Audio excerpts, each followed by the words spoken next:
అందరికీ నమస్తే అండి. తిరుపతి కల్తీ నెయ్యి వ్యవహారం మన అందరికీ తెలిసిందే. నిన్న సిట్ ఒక నివేదిక ఇచ్చింది.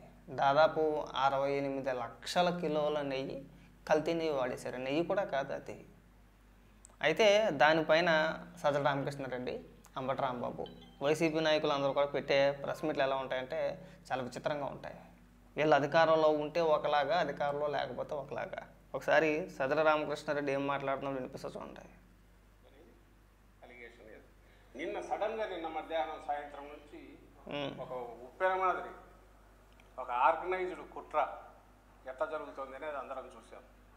నిన్న సాయంత్రం ఉండేట్టుండి ఇంక్లూడింగ్ ఎట్లా మేనేజ్ చేశారో, ఎక్కడ ఆకాశంలోంచి ఊడిపడింది అనేది ఐడెంటికల్ సిమిలర్ 2019-24 మధ్య సప్లై చేసిన తయారైన లడ్డు అంతా కల్తీదే అని సిబిఐ ధృవీకరించింది అనే లైన్తో పెద్ద పెద్ద మీడియా సంస్థల ద్వారా కూడా బేసిస్ ఏంటంటే ఇప్పటికి ఎవరు అనట్లా, అంటే రిమాండ్ రిపోర్ట్లో ఉంది అని అన్నారు. ఆ రిమాండ్ రిపోర్ట్ వచ్చి దాన్ని చూస్తే దాని నిండా కట్టుకథలే ఉన్నాయి. That's different issue. బట్ ఇది ఎక్కడా లేదు.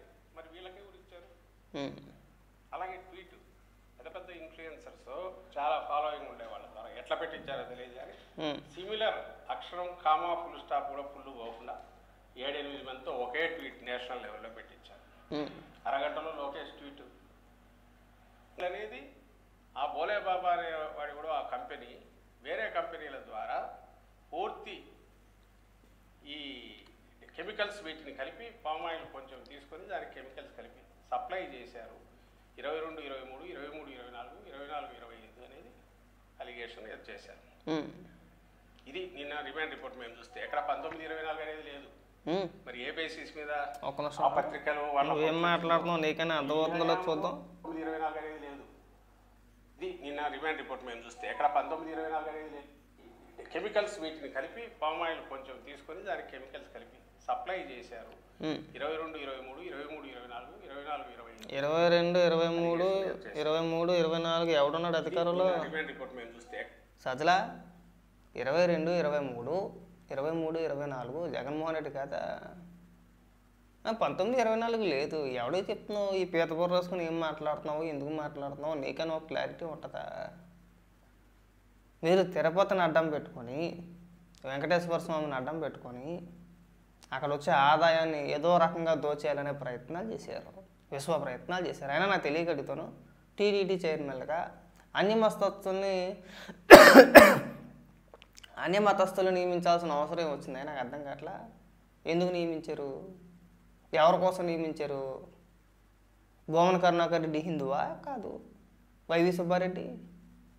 మీరు తిరుమల తిరుపతి దేవస్థానంలో అన్ని మతస్థులను పెట్టి మీరు చేసే లేఖీ వ్యవహారాలన్నీ కూడా దొరికేసిన తర్వాత మళ్ళీ ఇక్కడికి వచ్చి అడ్డంగా వాదిస్తాడేటండి. ఏకంగా 8 మంది 10 మంది ఏకంగా ఒకే ట్వీట్ వేయించేశారు. నేను మీ నాయకులంతా వేసేయలేదా? అంబటి రాంబాబు, రోజా మీరంతా కూడా ఒకటే స్క్రిప్ట్ యాజ్గా ఉన్నదన్నట్టుగా దింపేలేదా? దొరికితే ఒకలాగా, దొరకకపోతే ఒకలాగా మనం మాట్లాడచ్చు, కాదనట్లా. అడ్డంగా దొరికేసిన తర్వాత మళ్ళీ వితండవాదం చేయకూడదు. దొరికేసిన తర్వాత వితండవాదం. ఇక్కడ ఇంకా మాట్లాడు. ఇక్కడ 19-24 అనేది లేదు. మరి ఏ బేసిస్ మీద ఆ పత్రికలు వాళ్ళకు ఎట్లా వచ్చిందో వీళ్ళ హయాంలో నువ్వు వచ్చినాకంటే చంద్రబాబు నాయుడు వచ్చిన 8 నెలల తర్వాత జరిగింది. అసలు నువ్వు మొత్తం దాన్ని అసలు కాంట్రాక్ట్ ఇచ్చిందే నువ్వు రావడానికి 10 రోజుల ముందు, 15 రోజుల ముందు. అబ్బో, వచ్చిన రోజుల తర్వాతే ఫస్ట్ సప్లై వచ్చింది. మీ గవర్నమెంట్ వచ్చాక అదే మరి మండే మాట్లాంటే ఇప్పుడే అన్నాడా? రిమాండ్ రిపోర్ట్లో ఉంది 22, 23, 23, 24, 24, 25 అన్నాడు. ఇప్పుడే అన్నాడా? చంద్రబాబు నాయుడు గారు ముఖ్యమంత్రి ఎప్పుడు అయ్యారు? ఎప్పుడు ప్రమాణ స్వీకారం చేశారు? జూన్ కదా, 2024 జూనే కదా. మరి 22 దాకా ఎందుకు వెళ్ళిపోయావు? చెప్పపోయావా? ఇంక 4 రోజులు పోతే జగన్మోహన్ రెడ్డి అసలు ముఖ్యమంత్రిగా చేయలేదని వేస్తారు వీళ్ళంతా కలిసి. అసలు గత 5 ఏళ్ళ కాలం పాటు మేము పరిపాలించలేదు, అసలు జగన్మోహన్ రెడ్డి అసలు ముఖ్యమంత్రి అవ్వలేదని చెప్పేసి అని అంటారు. కాస్త సిగ్గుపడే మాట్లాడేటప్పుడు. మళ్ళీ అన్నీ అడ్డగోలుగా మాట్లాడి దొరికేసింది కాకుండా ఇక్కడికి వచ్చి మీ హయాంలోనే ఇచ్చారు కదా. మీరు ఇవ్వలేదా? 68 లక్షల కిలోల నెయ్యిని సరఫరా చేశారు మీ హయాంలో. మొదటి లోడ్ వచ్చిందా? అక్కడ రిమాండ్ రిపోర్ట్ చదివేవా అసలు? ఆధారాలు లేకుండా చేస్తారండి.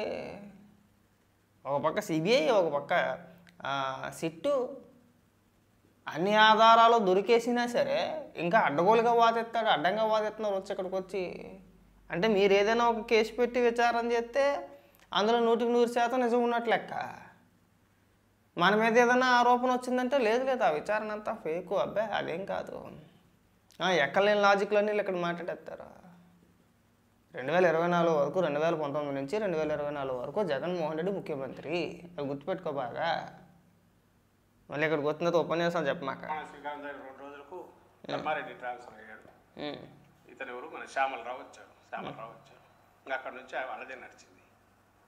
మరి అక్కడికి సంబంధించినంత వరకు ఒకవేళ నీకు ట్రేసెస్ అలా కనపడినాయంటే నువ్వు స్టాప్ చేసి ఉంటే మార్చి 25 మళ్ళీ అట్లా వచ్చాయి.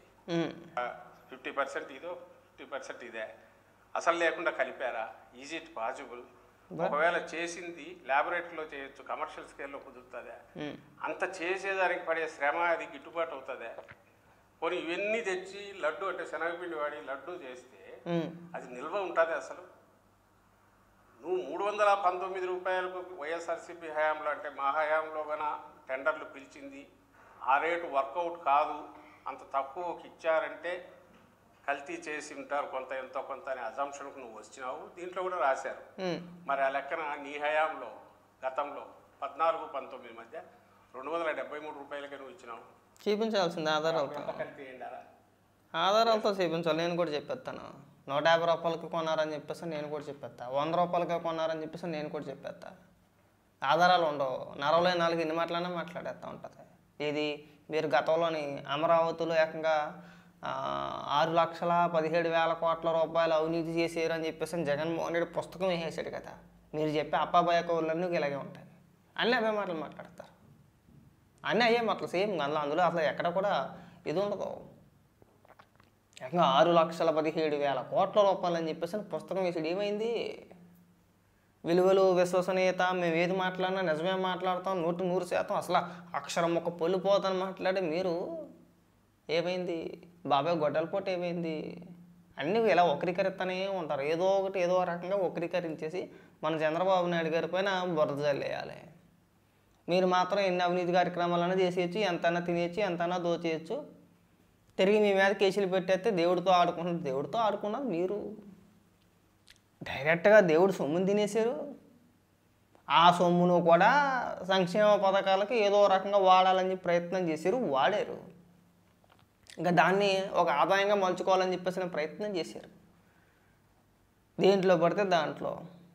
ఆఖరికి స్వామివారికి ప్రసాదం తయారయ్యే వస్తువుల్లో కూడా, అది నెయ్యి కావచ్చు, లేదంటే ఇతర పదార్థాలు కావచ్చు, ఇంకోటి కావచ్చు, అన్నిటిలోని కూడా ఏదో రకంగా దోచేయాలనే ప్లాన్ చేశారు. ప్లాన్ చేసి ఇంత ఘాతుకానికి పాల్పడిన తర్వాత కూడా, దొరికేసిన తర్వాత కూడా అడ్డగోలుగా వాదిస్తున్నారు. ఇక్కడ వచ్చిన సమస్య ఏంటంటే అడ్డగోలుగా వాదిస్తున్నారు. ఇప్పుడు విచారణ జరిగిన తీరు ఏదైతే ఉందో చాలా క్లియర్గా దానికి సంబంధించిన వ్యక్తులు ఎవరైతే ఉన్నారో వాళ్ళందరినీ కూడా అరెస్ట్ చేసుకుంటూ వచ్చారు. వాళ్ళు ఇచ్చిన స్టేట్మెంట్లు అవి ఎవరినైతే అరెస్ట్ చేశారో, ఎవరినైతే విచారించారో వాళ్ళు ఇచ్చిన స్టేట్మెంట్లు అవి. వాటి ఆధారంగా సిట్ ఒక రిమాండ్ రిపోర్ట్ ఇచ్చింది. ఆ రిపోర్టులో ఉన్న వాస్తవాలని, ఉన్న విషయాలని బయటికి ప్రచారం చేస్తే వీళ్ళకి నొప్పి వచ్చేసింది. అదంతా కూడా విష ప్రచారం అని చెప్పేసి అని మాట్లాడుతున్నారు. అన్నీ మన సాక్షులు వచ్చినవన్నీ నిజాలు కదా. మన సాక్షులు ఎన్నైనా రాసేయచ్చు, మనం ఎన్నైనా మాట్లాడేయచ్చు, మనం ఎంతన్నా దోచేయచ్చు. ఎవడు ఏమి తిరిగి అడగకూడదు, మనం ప్రశ్నించకూడదు. ఏదన్నా అంటే మళ్ళీ భగవంతుడితో ఆడుకుంటున్నారనే మళ్ళీ ఇదొకటి మళ్ళీ మనోభావాలు దెబ్బతీసేస్తున్నారంట. హిందువుల మనోభావాలు దెబ్బతీసేసింది మీరు. చివరికి తిరుమల తిరుపతి వెంకటేశ్వర స్వామిని కూడా వదల్లా. ప్రసాదంలో కూడా కల్తీయే, అడ్డగోలుగా దోచేసారు. కంగారు పడమాకండి, అప్పుడే అయిపోయిందా? చర్యలు తీసుకోవచ్చు కదా. లాజిక్లు ఎందుకు తొందరపడమాకండి, తీసుకుంటారు. ఏం చేసినా సరే పక్కా ఆధారాలతో చేస్తారు. అడ్డగోలుగా వేసేయాలి కదా, లోపల తీసేస్తే సరిపోద్దులే అని చెప్పేసి అని తొందరపాటు చర్యలు ఏమి ఉండవు. ఏం చేసినా నిదానంగా పక్కా ఆధారాలతో.